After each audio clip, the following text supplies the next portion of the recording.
Hello guys, आपका स्वागत है मेरे यूट्यूब चैनल बेसिक कंसेप्ट्स पर। तो आज मैं आपको भारतीय संविधान में नागरिकता की मूल अवधारणा से अवगत कराना चाहूँगा।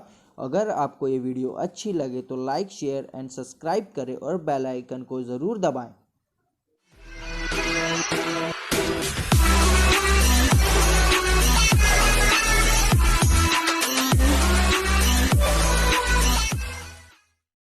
हे गाइस, तो ये मेरी पहली वीडियो है इस चैनल पर और जैसा कि आप देख रहे हैं ये हैंड रिटन नोट्स हैं। तो अगर आपको राइटिंग गंदी लग रही है तो उसके लिए मुझे क्षमा करना।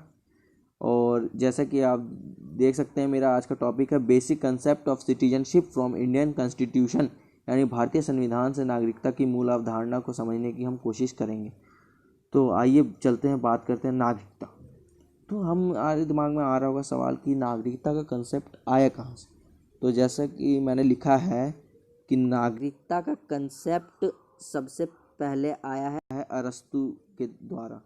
अरस्तु हमारे इतिहास के एक राजनीतिक विशेषज्ञ थे जिन्होंने इस पे अपने राय विचार रखे हैं। तो हम इस टॉपिक में नहीं जाएंगे क्योंकि ये बहुत लंबा विषय है और हमें वैसे भी भारतीय संविधान में देखना है नागरिकता का क्या प्रावधान है और क्या प्रावधान नहीं है। इस डेफिनेशन के द्वारा हम अब समझ ही गए हैं कि एक नागरिक को अगर उस देश की नागरिकता प्राप्त है तो वहाँ पर विदेशियों के मुकाबले ज़्यादा मौके या फिर ज़्यादा अधिकार प्राप्त होंगे। तो आइए अब हम बात करते हैं अपने टॉपिक भारतीय संविधान में नागरिकता। तो भारतीय संविधान में नागरिकता संविधान के भाग 2 और अनुच्छेद 5 से 11 के बीच में आते हैं। इन्हीं के बीच में भारतीय संविधान की सारी नागरिकता के अनुच्छेद हैं और सारी कहानी है। तो आइए चलो शुरू करते हैं। तो अब हम इस परिभाषा के थ्रू समझ गए हैं कि यदि आप किसी देश के नागरिक हैं और वहाँ की आपको नागरिकता प्राप्त है तो वहाँ पर ज़्यादा मौके और अधिकार मिलेंगे विदेशियों के मुकाबले। तो अब बिना किसी देरी के आगे शुरू करते हैं और अपने मेन टॉपिक पे आते हैं कि भारतीय संविधान में नागरिकता। तो भारतीय संविधान में नागरिकता संविधान के भाग 2 में आता है और ये अनुच्छेद 5 से 11 के बीच होता है। तो आइए भारत में एकल नागरिकता को समझें। तो यहाँ व्यक्तियों को केवल एक अर्थात भारत की नागरिकता प्राप्त होती है, राज्यों की अपनी कोई नागरिकता नहीं होती है। यानी देश में किसी भी राज्य की अपनी कोई अलग से नागरिकता नहीं है। सबको अगर ये नागरिकता मिलेगी तो भारत की मिलेगी, वरना किसी को नहीं मिलेगी। राज्य की अपनी कोई नागरिकता नहीं मिलेगी।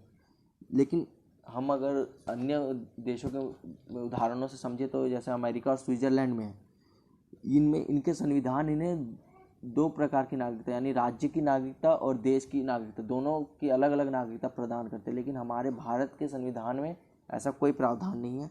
यहाँ सिर्फ अपने एक ही नागरिकता मिलेगी, भारत की नागरिकता मिलेगी। अगले पॉइंट को समझे तो अगला पॉइंट आता है संविधान लागू करते समय नागरिकता से संबंधित पूरी विधि नहीं दी गई है। ये ध्यान रखने योग्य बातें हैं। इसमें केवल यह उल्लेख किया गया है कि 26 जनवरी 1950 में कौन भारत का नागरिक होगा। यानी जब संविधान लागू किया जाएगा तब उस टाइम भारत का नागरिक कौन कहलाएगा, क्योंकि उस टाइम कई अंग्रेज भी यहाँ पर थे और कई विदेशी भी यहाँ आए थे। तो उस टाइम भारत का नागरिक कौन कहलाएगा, तो उसके लिए हमारे संविधान में अनुच्छेद 5 का प्रावधान किया गया। अनुच्छेद 5 में कहा गया कि यदि इसके अंतर्गत कोई भी एक नियम किसी व्यक्ति पर लागू हो जाए या फिर एक भी कानून किसी एक व्यक्ति पर लागू हो जाए तो वो भारत का नागरिक कहलाएगा। तो आइए समझते हैं। पहला बिंदु है वह भारत में जन्मा हो। दूसरा बिंदु है उसके माता पिता में से कोई एक भारत में जन्मा हो। यानी माता या पिता किसी व्यक्ति के अगर भारत में जन्म लिया 1950 से पहले तो वो भारत का नागरिक कहलाएगा। और बाकी अगर वो खुद जन्मा होगा भारत में तो वो तो खुद नागरिक हो ही गया भारत में 1950 से पहले। अगर या फिर कोई 1950 से के बाद जन्मा तो उसके माता पिता पहले होंगे ही भारत से। तो और तीसरा पॉइंट है जो संविधान के प्रारंभ होने से ठीक पहले कम से कम 5 साल तक भारत का साधारण तौर से निवासी रहा। यानी संविधान लागू होते समय यानी 26 जनवरी 1950 से पहले कोई भी व्यक्ति अगर भारत में कम से कम 5 साल तक साधारण तौर पर रहा हो तो वो भारत का नागरिक कहलाएगा। तो गाइज ये था संविधान का अनुच्छेद 5। अब अनुच्छेद 6 की तरफ बढ़ते हैं और समझते हैं कि इसमें क्या है। तो अनुच्छेद 6 में दिया गया है कि पाकिस्तान से भारत आने वाले व्यक्ति को भारतीय नागरिक माना जाएगा यदि वह 19 जुलाई 1948 के पश्चात भारत में आया है और भारत सरकार द्वारा नागरिक के रूप में पंजीकृत कर लिया गया। यानी पहले तो हमें इसके बैकग्राउंड को समझना पड़ेगा। इसका बैकग्राउंड ये है कि जब भारत का विभाजन हुआ था तो उसके बाद भारत से कई लोग पाकिस्तान गए थे और पाकिस्तान से भारत आए थे। तो लेकिन 19 जुलाई 1948 में ये क्या हुआ कि एक परमिट रूल लागू हुआ जिसके अंतर्गत ये था कि 19 जुलाई 1948 के बाद कोई भी पाकिस्तान से भारत आता है तब उसे एक परमिट लेना पड़ेगा। तो उस परमिट को फिर भारत में आने के बाद सरकार को दिखाना पड़ेगा, जिससे फिर उसे 6 महीने बाद भारत की नागरिकता मिलेगी। तो इसी अनुच्छेद में यही कहा गया है कि इसमें आपको पंजीकृत कर लिया जाएगा 1948 के बाद अगर आप पाकिस्तान से भारत आते हैं तब। तो गाइस ये था अनुच्छेद 6 और चलिए बढ़ते हैं अनुच्छेद 7 की तरफ। तो अनुच्छेद 6 और अनुच्छेद 7 में कोई ज़्यादा डिफरेंस नहीं है, बस इसमें थोड़ा सा डिफरेंस ये है कि भारत का निवासी था किंतु वह विभाजन से पहले यानी 1 मार्च 1947 के बाद पाकिस्तान चला गया था, लेकिन बाद में पुनर्वास अनुज्ञा के अधीन भारत लौट आया था। तो ऐसे व्यक्ति को 19 जुलाई 1948 के पश्चात भारत क्षेत्र में प्रव्रजन करने वाला समझा जाएगा, लेकिन इसको भी नागरिकता मिल जाएगी वही फिर से, लेकिन उसे फॉर्म भरना पड़ेगा और 6 महीने टाइम लगेंगे उसके लिए, फिर उसको नागरिकता मिल जाएगी भारत की। तो गाइज अभी हमने समझा अनुच्छेद 6 और अनुच्छेद 7। तो इन दोनों का अब ज़्यादा महत्व नहीं रह गया, इसलिए अब बढ़ते हैं अनुच्छेद 8 की तरफ। अनुच्छेद 8 कहता है यदि कोई व्यक्ति जिसके माता पिता या मातामह या मातामही अथवा पितामह या पितामही में से कोई भारत शासन अधिनियम 1935 में परिभाषित भारत में जन्मा था किंतु जो भारत से बाहर किसी देश में निवास कर रहा था वो भी भारतीय नागरिक है। क्योंकि दोस्तों जब विभाजन हुआ था भारत का तो उस टाइम कई लोग भारत से बाहर थे, आंदोलन में हिस्सा लिए थे, जिस कारण से उनको भी नागरिकता मिलनी चाहिए, लेकिन वो भारत में नहीं थे। इसलिए ये अनुच्छेद 8 कहता है कि कोई व्यक्ति जिसके माता पिता या कोई उनके दादा दादी जो भारत शासन अधिनियम 1935 में परिभाषित भारत में जन्मा था किंतु भारत से बाहर था, उसको भी नागरिकता मिलेगी। इसलिए इसमें ज़्यादा कुछ है नहीं। तो अनुच्छेद 9 की तरफ बढ़ते हैं। अनुच्छेद 9 कहता है कि यदि कोई व्यक्ति किसी विदेशी राज्य की नागरिकता प्राप्त कर लेता है तो अनुच्छेद 5, 6 या 8 के आधार पर नागरिकता के अधिकार का दावा नहीं कर सकता है, यानी वह अपनी भारतीय नागरिकता खो दे। जैसे कि मैंने ऊपर भी बताया था कि भारत में एकल नागरिकता का प्रावधान है। तो यानी यदि कोई व्यक्ति किसी विदेश में जा किसी राज्य या देश का नागरिकता लेता है तो उसकी भारतीय नागरिकता खत्म हो जाएगी। तो गाइज आइए अब समझते हैं अनुच्छेद 10। अनुच्छेद 10 के अनुसार पूर्ववर्ती उपबंधों के अनुसार प्रत्येक व्यक्ति को प्राप्त नागरिकता का अधिकार संसद द्वारा बनाई गई किसी विधि के अधीन होते हुए बना रहेगा। यानी अनुच्छेद 10 के अनुसार ये कहा गया है कि भारतीय नागरिकता आपकी तब तक बनी रहेगी जब तक आप संसद द्वारा बनाई किसी विधि के अधीन होते हुए रहोगे। यानी आप किसी कानून को नहीं तोड़ोगे, उनके कानून का पालन करोगे और गैर कानूनी गतिविधि नहीं करोगे, तब तक आपकी नागरिकता बनी रहेगी, कोई आपकी नागरिकता नहीं छीन सकता। और अनुच्छेद 11 को समझे तो अनुच्छेद 11 में ये कहा गया कि संसद को इस विषय पर विधि बनाने की शक्ति है। यानी नागरिकता से रिलेटेड सारे कानून संसद बनाएगा, लेकिन संसद में भी कई मंत्रालय होते हैं जिसमें से गृह मंत्रालय ये काम करता है। ये कई बार पूछा गया क्वेश्चन में कि नागरिकता बनाने का अधिकार किस मंत्रालय को है, तो किस मंत्रालय को? गृह मंत्रालय को। तो आइए अब हमने ये समझ लिया है कि अनुच्छेद 5 से 11 में क्या क्या प्रावधान है। तो नागरिकता ग्रहण करने की प्रक्रिया क्या है? नागरिकता अधिनियम 1955 के अनुसार पहली बार नागरिकता प्राप्त करने या ग्रहण करने की प्रक्रिया का वर्णन किया गया है। लेकिन इसके में कुछ कमियां थी जिसे बाद में कई संशोधनों द्वारा ठीक भी किया गया। तो आइए समझते हैं उन प्रक्रिया को। तो इसके बाद इसमें हम नागरिकता 5 प्रक्रियाओं द्वारा अर्जित कर सकते हैं। पहला प्रक्रिया है जन्म के आधार पर। 1955 में जब यह अधिनियम आया था तो उसके अंतर्गत यह कहा गया था किसी भी व्यक्ति को, यानी किसी का भी जन्म अगर भारत में होता है तो वो भारतीय नागरिक कहलाएगा, उसे भारतीय नागरिकता दे दी जाएगी।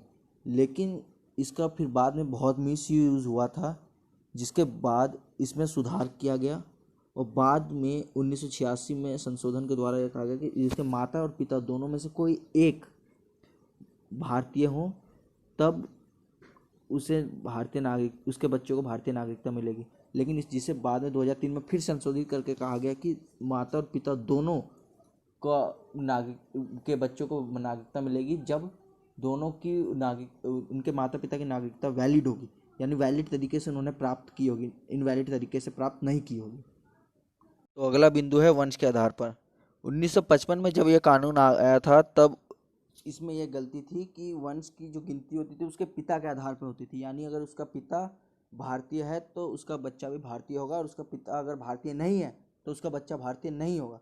लेकिन जिसे 1992 में संशोधित कर ठीक किया गया था, जिसके अंतर्गत फिर वंश की गिनती उसके माता पिता पर दोनों में से कोई एक भारतीय होना चाहिए, तब उसका बच्चा भारतीय कहलाएगा।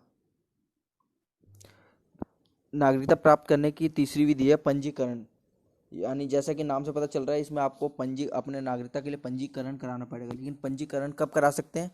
यदि आप किसी भारतीय से शादी कर लेते हैं और उसके बाद भारत में 7 वर्ष गुजार लेते हैं, उसके बाद आपको यह फॉर्म भरना पड़ेगा जो गृह मंत्रालय में मिलता है, तब आपको भारत की नागरिकता मिलेगी। चौथा बिंदु है देशीकरण द्वारा। देशीकरण द्वारा हम नागरिकता तो प्राप्त कर सकते हैं, लेकिन इसकी कुछ शर्तें हैं, जिसकी पहली शर्त है पिछली नागरिकता का त्याग। यदि आप किसी और देश से भारत आए हो और आपको भारत की नागरिकता चाहिए तो आपको अपने जिस देश से भारत आए हो उस देश की नागरिकता का त्याग करना पड़ेगा। और दूसरा बिंदु है आवेदन करने से पूर्व 11 वर्ष या 10 वर्ष तक भारत सरकार की सेवा में रहना होगा। तीसरा बिंदु है संविधान में उल्लेखित भाषाओं में से किसी एक भाषा का पर्याप्त ज्ञान, यानी संविधान में जो उल्लेखित 22 भाषा है उसमें से किसी एक भाषा को आपको ज्ञान होना चाहिए।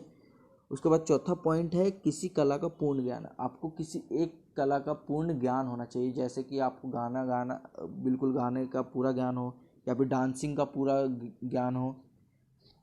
इस तरीके से अगर हम इन चारों शर्तों को प्राप्त कर लेते हैं या पूरा कर लेते हैं तो हमें देशीकरण द्वारा भारत की नागरिकता मिल जाएगी।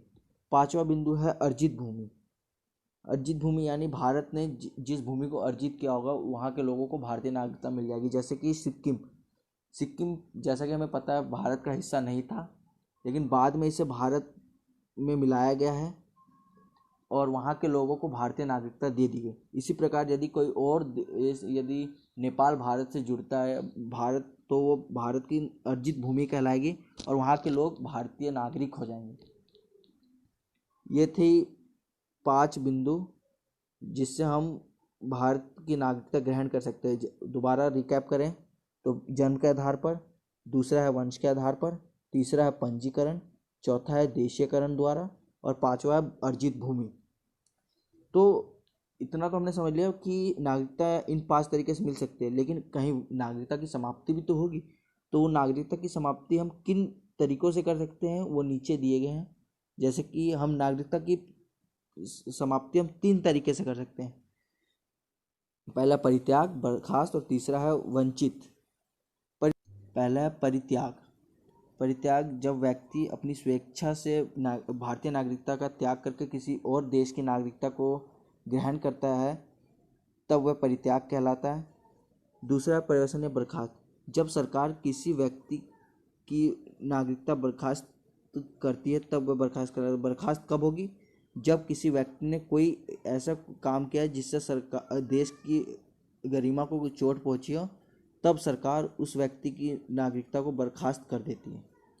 और तीसरा है वंचित रखना, यानी उसकी नागरिकता से वंचित, यानी आपने किसी एक विधि द्वारा नागरिकता प्राप्त की लेकिन वो विधि गलत थी। जैसे आप अगर यदि देशीयकरण से वो नागरिकता प्राप्त करते हैं, जिसमें आप फिर फर्जी तरीके से आप दिखाते हो कि आपने 10 साल भारत में गुजार लिए हैं, ले, लेकिन जब सरकार को पता चलता है तो सरकार आपको उस नागरिकता से वंचित कर देती है।